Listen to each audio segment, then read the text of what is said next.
जितने अरब देश हैं, चाहे सऊदी हो, चाहे यूएई हो, बहरीन हो, कतर हो, जॉर्डन हो, सबने ईरान का लोहा मान लिया।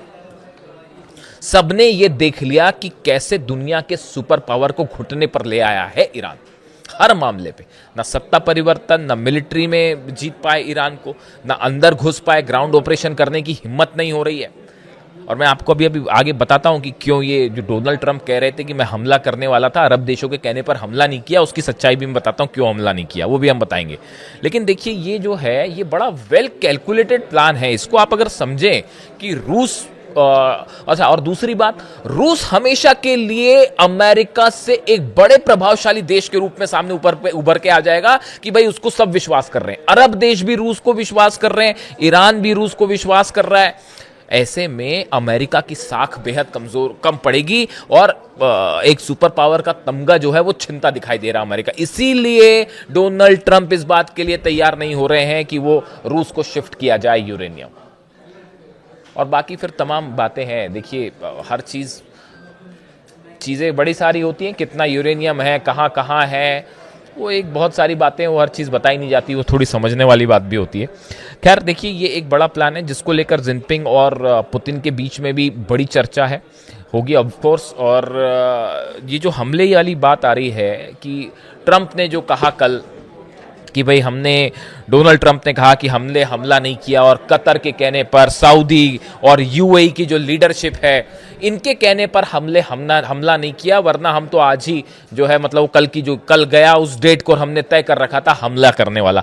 कौन सा देश ये बताता है कि हम हमला करने वाले थे? कोई बताता है कि अब हमला कब करेंगे, हम करने वाले थे, नहीं करने वाले थे? डोनाल्ड ट्रंप का ये कहना कि हम हमला करने वाले थे ये अपने आप में बड़ा ही हास्यास्पद है। जितने मिलिट्री एक्सपर्ट हैं, वॉर एक्सपर्ट हैं, वो जब इस तरह की डेट रिवील करते हैं डोनाल्ड ट्रंप, तो वो सबके लिए एक जो है बड़ा मतलब क्या बताऊं, मैं तो जितने डिफेंस एक्सपर्ट से बात करता हूं वो सब यही कहते हैं कि भाई डोनाल्ड ट्रंप क्या कह रहे हैं वो वही जान सकते हैं। उन्होंने सब जितने डिफेंस के जितने रूल्स रेगुलेशंस होते हैं या जिनको एक चीजें जो खुफिया स्तर पर रखी जाती है वो कब क्या रिवील कर दे कोई भरोसा नहीं। तो अब उन्होंने कह रहे हैं कि हम सब ने इनके कहने पर जो है हमने हमला नहीं किया, क्योंकि अभी पीछे बातचीत हो रही है और हमें लगता है। अब हकीकत क्या है आप समझिए। दो बड़ी वजह। पहली बड़ी वजह, कई वेस्टर्न अखबारों ने इस बात का दावा किया है, वेस्टर्न न्यूज एजेंसीज ने दावा किया है कि अमेरिका के 100 फाइटर जेट ईरान में घुसने के लिए तैयार है। लेकिन साथ में खबरें यह हैं ईरान ने अपने डिफेंस सिस्टम में कई सारी नई मिसाइल्स शामिल की हैं, जिसमें रूस की मिसाइल्स, चीन की मिसाइल्स भी हो सकती हैं। और यह अंदेशा जताया जा रहा है कि अगर अमेरिका के 100 जेट अंदर जाएंगे तो बड़ी संख्या में अमेरिका के जेट इस बार गिरा दिए जाते, क्योंकि ईरान उसको ट्रैक कर रहा है। उनका मूवमेंट कैसे होता है, कितनी हाइट पे उड़ते हैं, कितनी स्पीड पे उड़ते हैं, वो कैसे राउंड अबाउट्स लेते हैं, इन सब को लेकर एक बड़ा प्लान तैयार है रूस और ईरान के बीच। और ये इस निशाने पर रखा गया है तमाम डिफेंस सिस्टम को, चाहे केशम आइलैंड हो, चाहे खार्ग आइलैंड हो, चाहे तेहरान हो, चाहे इस्फहान हो, नतांज हो, फोर्दो हो, हर जगह डिफेंस सिस्टम और मिसाइल्स डिप्लॉय हैं, पिछली बार के मुकाबले कहीं ज्यादा। और ये अंदेशा था पेंटागन को, CIA को, कि हमारे जेट्स अंदर जाएंगे तो पिछली बार तो 1-2 F-35 गिरे थे, इस बार ना जाने कितने गिर जाएं। इस खुफिया रिपोर्ट के बाद आखिरी में प्लान बदला गया। पहली खबर कि क्यों डोनाल्ड ट्रंप ने यह प्लान रोक दिया आखिरी समय में। दूसरा, डोनाल्ड ट्रंप नहीं चाहते थे कि पुतिन और जिनपिंग मिल रहे हों, उसके बीच में हमला किया जाए, वरना पुतिन और जिनपिंग दोनों का एक साथ बड़ा फैसला हो सकता था कि अमेरिका को कैसे जवाब दिया जाए। दो महाशक्तियां मिलके डोनाल्ड ट्रंप को जवाब देती हैं अगर वो ईरान पर हमला कर देते, और उस समय पुतिन चीन में हो। ऐसी स्थिति में हालात बिगड़ सकते थे मिडिल ईस्ट में। इस बात का डर सता रहा था डोनाल्ड ट्रंप को और उनके एडवाइजर्स को, इसलिए हमला नहीं किया गया।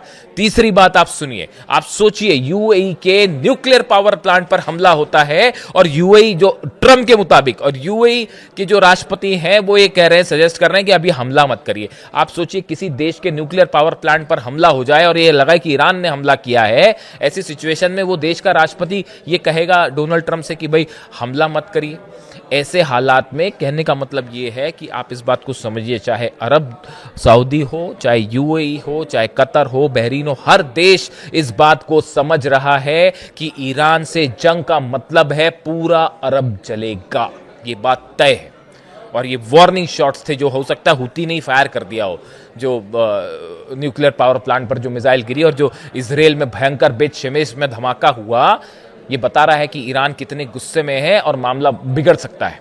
तो देखिए कुल मिला के जो खबरें हैं सामने, उसके मुताबिक इस बात पर भी हमारी नज़र रहेगी कि ये जो मुलाकात के बाद जो है अब क्या रुख होता है पुतिन का और शी जिनपिंग का, और ख़ास तौर पर अमेरिका को क्या मैसेज दिया जाता है यूरेनियम को लेकर। देखिए हॉर्मूज तो खुल जाएगा, हॉर्मूज ज़्यादा दिन तक अमेरिका इस पोजीशन में है ही नहीं कि वो हॉर्मूज को ब्लॉक करके रखें, वरना उसके बाद जो काउंटर सिचुएशन खड़ी हो रही है पूरी दुनिया में ऑयल को लेकर, हाहाकार मच जाएगा और डोनाल्ड ट्रंप अपनी स्थिति और कमजोर करेंगे। जितना लंबा ब्लॉकेड अमेरिका को उतना बड़ा नुकसान। मिड टर्म पोल्स नवंबर में जो है डोनाल्ड ट्रंप की उसमें करारी हार तय है, इसलिए इसको हॉर्मूज को जल्दी खत्म करना चाहते हैं डोनाल्ड ट्रंप, चाहे हमला करके खत्म करें या बिना हमला करके खत्म करें।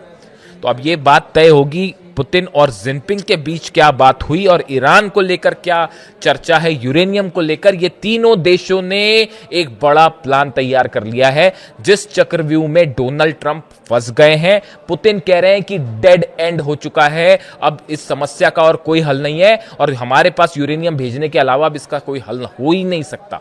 और अगर ईरान इस बात के लिए राजी होता है तो ये ईरान के लिए विन विन सिचुएशन होगी। अपने सैंक्शंस भी हटाएगा ईरान, युद्ध में भी, वो तो पूरी दुनिया देख रही है कि युद्ध में ईरान जीत गया। आपको किसी को डाउट है? किसी को डाउट नहीं है।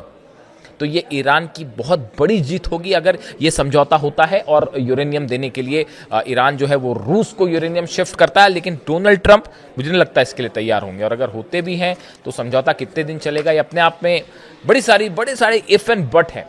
लेकिन इसी बीच ये भी सच्चाई है कि 100 फाइटर जेट ट्रंप के तैयार हैं और जो किसी भी आदेश के बाद हमला कर सकते हैं, लेकिन उसका नतीजा पूरा अरब में एक बार फिर बड़ा विनाश देखने को मिल सकता है। जो भी अपडेट आएगा, चाहे बीजिंग से आए, चाहे न्यूयॉर्क से, चाहे तेहरान से, आप तक पहुंचाने की कोशिश होगी। Thank you so much.